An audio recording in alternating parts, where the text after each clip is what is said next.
میں آپ سے سب سے بلکہ پوچھنا چاہوں گا واٹس یور فیوریٹ ذکر؟ ویسے تو بہت سے اذکار ہیں لیکن واٹس یور گو ٹو ذکر کہ جب آپ فری ہوں اور آپ آڈینس کو بھی بتانا چاہیں کہ جی ہاں یہ آئی لو دس ذکر.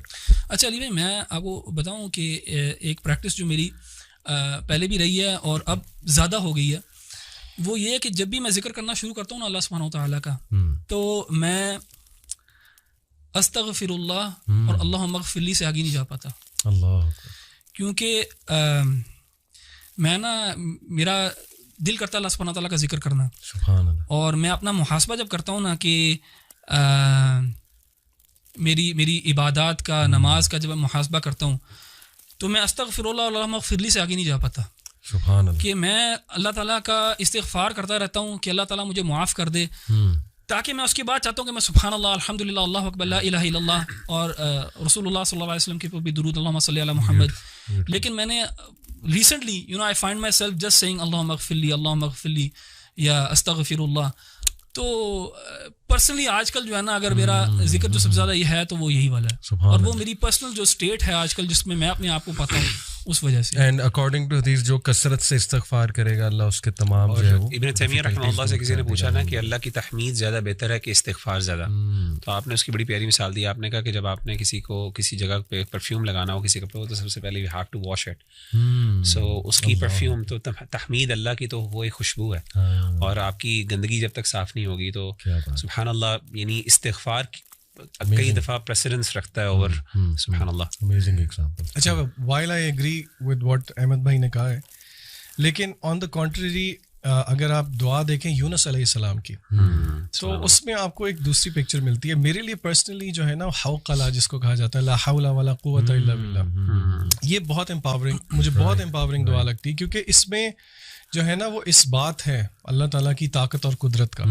اور اگر آپ دیکھیں تو یونس علیہ السلام کی دعا میں بھی یہی ہے یعنی کہ اس میں بھی اس بات ہے لا الہ الا انت سبحانک انی کنت من الظالمین.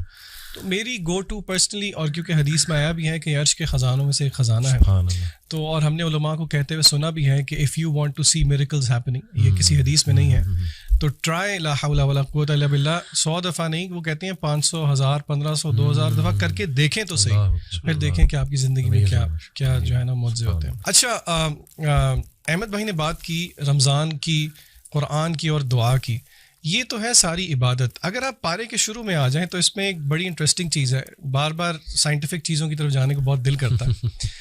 اللہ تعالیٰ نے قرآن مجید کے اندر جو ہے وہ ایک طریقہ رکھا اور وہ کس چیز کو ثابت کرنے کے لیے رکھا کہ آخر اللہ کی عبادت کیوں کی جائے, یعنی کہ وہ کیا دعویٰ ہے جس کے بعد اللہ تعالیٰ کہتے ہیں اچھا کیونکہ ایسی بات ہے اسی لیے میری عبادت کرو.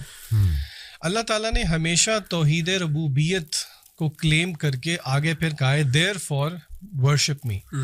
کیا مطلب توحید ربوبیت کہ مثلاً اللہ تعالیٰ خالق ہیں, اللہ نے یہ پیدا کیا, اللہ نے وہ پیدا کیا. تو میں جن آیات کی طرف اشارہ کرنا چاہ رہا ہوں وہ آیات یہ اس پارے کے بالکل شروع ہی میں ہیں. اللہ تعالیٰ فرماتے ہیں ان فی خلق السماوات والارض واختلاف اللیل والنہار والفلک. لمبی آیت ہے بیسیکلی جس میں اللہ تعالیٰ نے تخلیق کا ذکر کیا, آسمان اور زمین کا, دن اور رات کے ہیر پھیر کا ذکر کیا, کشتیوں کی جب وہ دریا پہ چلتی ہیں لوگوں کو فائدہ دیتی ہیں, آسمان سے جب بارش برستی ہے, یعنی کہ it is the manifestation of Allah تعالیٰ's کریشن. اور اسی طرح اور سورہ بقرہ کے شروع میں بھی اللہ تعالیٰ نے جب کہا یا ایھا الناس اعبدوا ربکم کہ اللہ کی عبادت کرو, اس کے آگے پھر اللہ تعالیٰ نے جو دلائل دیے وہ ربوبیت کے دیے. تو اس سے ہمیں ایک جینیسس آف فیتھ کا پتہ لگتا ہے کہ کس طرح اللہ تعالیٰ ہمیں الوہیت کی طرف لے کے جانا چاہتے ہیں کہ ہم اللہ کی کریشن پہ غور کریں. دیکھیے یہ تھیوریٹیکل بات نہیں ہے, آج کل اس کو اگر ہم پریکٹیکلی مینیفیسٹ کریں تو ہم سوچیں کہ وہ کون سی چیزیں ہیں جو کہ ہنڈرنس ہیں میرے اور آپ کے لیے کہ ہم غور و فکر کریں اللہ تعالیٰ کی تخلیق میں.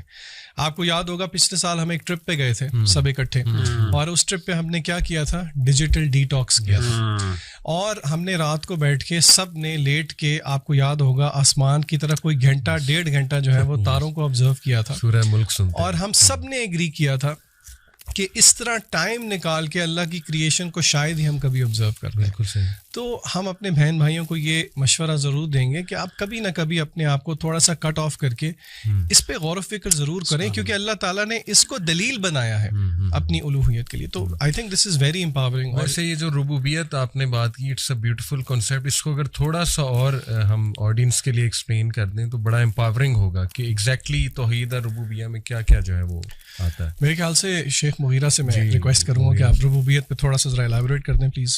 جی, اس میں نا توحید ربوبیت میں بنیادی طور پہ ویسے تو اللہ تعالیٰ کا خالق مالک ہونا, تین بڑی چیزیں ہیں کہ اللہ خالق ہے اور دوسرا اللہ مالک ہے, یعنی whatever Allah is created Allah کی وہ ڈائریکٹ پوزیشن میں بھی ہے اور اللہ کے ڈسپوزل پہ بھی ہے, اور تیسری چیز اللہ قدیر بھی ہے. یعنی یہ تین, الملک والقدرہ اور ایک خلق, یہ تین بڑی کوالٹیز عام طور پہ توحید ربوبیہ کے اندر کوٹ کی جاتی ہیں. یعنی اللہ تعالیٰ نہ صرف خالق ہے, اللہ آنر بھی ہے, اور اللہ کے پاس نہ صرف اللہ خالق ہے تو اللہ کے پاس ایک نیچرل رائٹ بھی ہے, اور تیسرا اللہ کا ڈسپوزل بھی ہے, یعنی اللہ کے مرضی کے مطابق کچھ پتہ ہل بھی نہیں سکتا. یہ تین کوالٹیز جو ہیں یہ پرائمریلی ایک توحید ربوبیت کا کانسیپٹ ہے, اور میں سمجھتا ہوں جس بندے کے اندر توحید ربوبیہ کا کانسیپٹ صحیح معنوں میں انٹرنلائز ہو جائے نا, وہ کبھی بھی شرک نہیں کر سکتا, کیونکہ توحید ربوبیہ necessarily necessitates actually in fact to الوہیہ. اور یہی اللہ تعالیٰ نے ہمارے ہاں عام طور پہ بعض دفعہ یہ کہہ دیا جاتا ہے کہ توحید الربوبیہ بندے کا پرفیکٹ ہے, توحید الوہیہ نہیں. صحیح اس میں جو محققین کی رائے وہ یہی ہے کہ توحید الربوبیہ اگر ایگزمپلری ہو تو it should necessarily lead to توحید الالوہیہ, اور جو بندہ ایکچوئل میں انٹرلائز کرے کہ مالک بھی اللہ ہے, خالق بھی اللہ ہے, اور قدرت بھی اللہ کی ہے, تو یہ ساری چیزیں باقی why is anyone a third person worthy of worship in that.